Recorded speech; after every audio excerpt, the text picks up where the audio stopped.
اعوذ باللہ من الشیطان الرجیم بسم اللہ الرحمن الرحیم مثلہم۔ اب یہاں دو تمثیلیں آ رہی ہیں بڑی پیاری۔ پہلی تمثیل ہے کفار کے بارے میں، دوسری تمثیل ہے یہ بین بین والے لوگوں کے بارے میں۔ پہلوں کے لیے کیا تمثیل ہے؟ مثلہم کمثل الذی استوقد نارا، ان کی مثال اس شخص کی سی ہے جس نے آگ روشن کی۔ ایک نقشہ کھینچا جا رہا ہے، اندھیری شب ہے جدا اپنے قافلے سے ہے تو، تیرے لیے ہے میرا شعلہ نوا قندیل۔ اندھیری شب ہے، قافلہ بھٹک رہا ہے، کچھ لوگ بڑی ہمت کرتے ہیں، اندھیرے میں بھی ادھر ادھر سے لکڑیاں جمع کرتے ہیں اور آگ روشن کر دیتے ہیں۔ لیکن عین اس وقت جب آگ روشن ہوتی ہے کچھ لوگوں کی بینائی سلب ہو جاتی ہے۔ پہلے وہ اندھیرے میں اس لیے تھے کہ روشنی نہیں تھی، اب وہ اندھیرے کے اندھیرے میں رہ گئے کہ روشنی تو خارج میں آ گئی، اپنی اندر کی روشنی گل ہو گئی، بصارت سلب ہو گئی۔ یہ مثال ہے ان کفار کی کہ حضور کی آمد سے پہلے سب بھٹک رہے تھے، کوئی حقیقت واضح نہیں تھی، قافلہ انسانیت بھٹک رہا تھا اندھیری شب میں۔ محمد الرسول اللہ آئے، انہوں نے آگ روشن کر دی، اب راستہ کھل گیا، ہدایت واضح ہو گئی۔ لیکن کچھ ضد یا تعصب یا تکبر یا حسد کی بنیاد پر کچھ لوگوں کی اندر کی بینائی زائل ہو گئی، تو وہ تو ویسے کے ویسے بھٹک رہے ہیں جیسے پہلے اندھیرے میں تھے، ویسے اب اندھیرے میں ہیں۔ روشنی میں آنے والے تو وہ ہیں، دیکھ لو جن کا ذکر سب سے پہلے ہوا ہے۔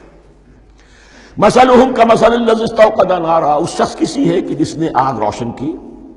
فلما اضاءت ما حولہ، جب اس آگ نے اپنے ماحول کو، گردا گرد کو روشن کر دیا، ذہب اللہ بنورہم، اللہ ان کی نور بصارت کو لے گیا، سلب کر لیا اللہ نے۔ وترکہم فی ظلمات لا یبصرون، اور چھوڑ دیا انہیں ان اندھیروں کے اندر کہ وہ کچھ نہیں دیکھتے۔ صم بکم عمی فہم لا یرجعون، اشم کہتے ہیں بہرے کو، سم جمع ہے اس کی، سمن۔ اب کمو کہتے ہیں گونگے کو، بکمن اس کی جمع ہے۔ آما کہتے ہیں اندھے کو، عمیٌ اس کی جمع ہے۔ یہ بہرے ہیں، گونگے ہیں، اندھے ہیں، فہم لا یرجعون، اب یہ لوٹنے والے نہیں۔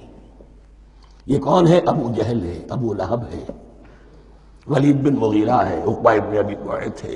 یہ سب کے سب ابھی زندہ ہے جب یہ آیات نازل ہو رہی ہیں۔ ابھی تو غزوہ بدر ہوگا سن 2 ہجری میں، اور اس میں یہ سب جو ہے واصل جہنم ہوں گے، ابھی تک تو ہے نا۔ یہ لوگ ہو گئے اس کی مثال۔ وَمَثَلُهُمْ كَمَثَلِ الَّذِي اسْتَوْقَدَ نَارًا فَلَمَّا أَضَاءَتْ مَا حَوْلَهُ ذَهَبَ اللَّهُ بِنُورِهِمْ وَتَرَكَهُمْ فِي ظُلُمَاتٍ لَا يُبْصِرُونَ صُمٌّ بُكْمٌ عُمْيٌ فَهُمْ لَا يَرْجِعُونَ۔ اب دوسری مثال، أَوْ كَصَيِّبٍ مِّنَ السَّمَاءِ، یا بڑی زور کی بارش برس رہی ہے آسمان سے، فِيهِ ظُلُمَاتٌ، اس میں اندھیرے بھی ہیں، وَرَعْدٌ، اور گرج ہے، وَبَرْقٌ، اور بجلی چمک رہی ہے۔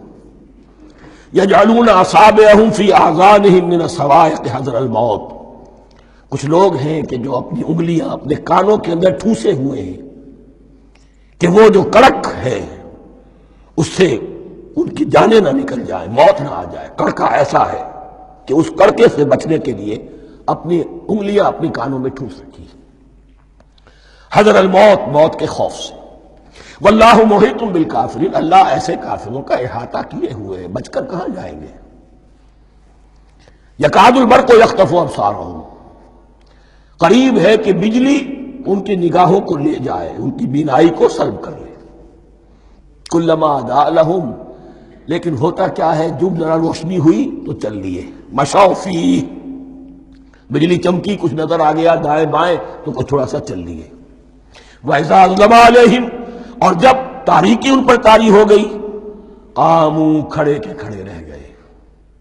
یہ نقشہ ہے ان کا کہ ایک طرف بارش ہو رہی ہے، قرآن مجید ہے، آسمان سے نازل ہو رہا ہے، یہ ماہ مبارکہ ہے، یہ کتاب مبارک ہے، لیکن یہ کہ اس کے ساتھ کڑکے ہیں، گرج ہے، کفر سے مقابلہ ہے، کفر کی طرف سے دھمکیاں ہیں، اندیشے ہیں، خطرات ہیں، امتحانات ہیں، آزمائشیں ہیں۔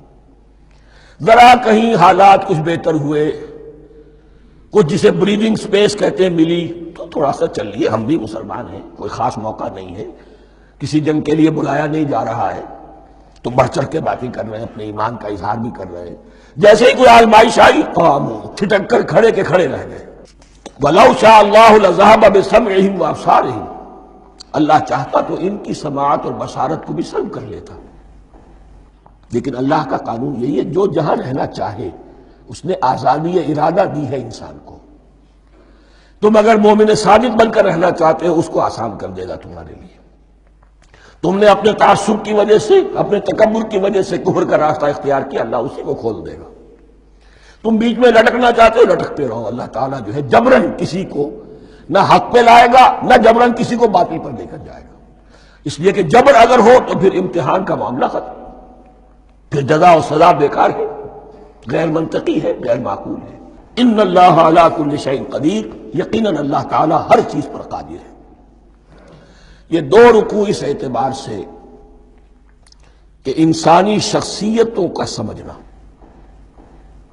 اور جیسا کہ میں نے عرض کیا، تعویل عام ذہن میں رکھیے، جب بھی کبھی کوئی دعوت حق اٹھے گی، اگر وہ واقعتاً کل کے کل حق کی دعوت ہے اور اس میں انقلابی رنگ ہے کہ باطل سے پنجہ آزمائی کرنی ہے، باطل کو نیچا دکھانا ہے، حق کا غلبہ کرنا ہے، تو یہ تین قسم کے افراد لازماً ہمیشہ وجود میں آ جائیں۔